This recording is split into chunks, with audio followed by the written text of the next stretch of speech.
Assalamualaikum semua, selamat pagi. Hari ini 12 bulan 11 2025. Pak Andak masih meneruskan kerja-kerja kat dalam rumah ni.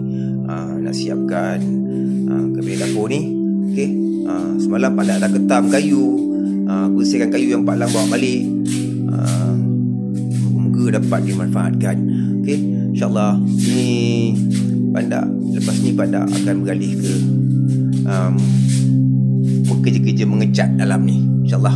Sebelum Pandak mulakan kerja-kerja dekat luaran ni, InsyaAllah doakan Pandak sihat, doakan Pandak sihat, doakan Wan juga sihat. Semoga keluarga kita semua sihat, sahabat-sahabat semua sihat, InsyaAllah.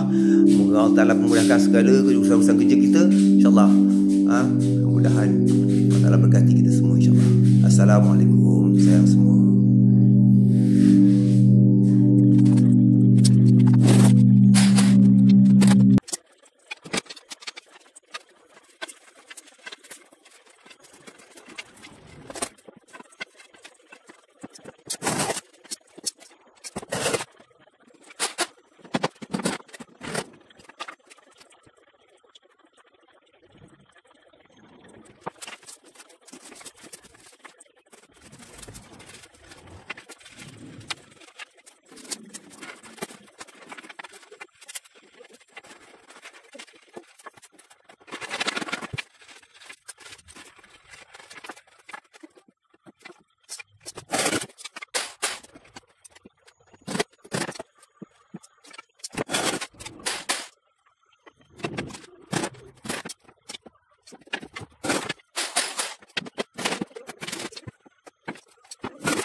Assalamualaikum semua, selamat petang. Alhamdulillah.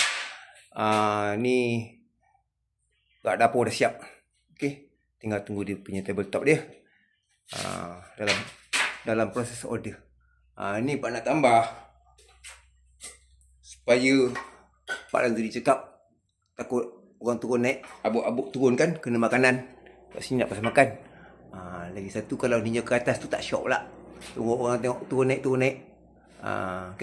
Okay. Lagi tu Pak nak tanya ni. exhaust fan ni. Pandak pasang terbalik ke betul ni? Pandak pun tak pasti. Tak pernah pasang. Rasa macam betul.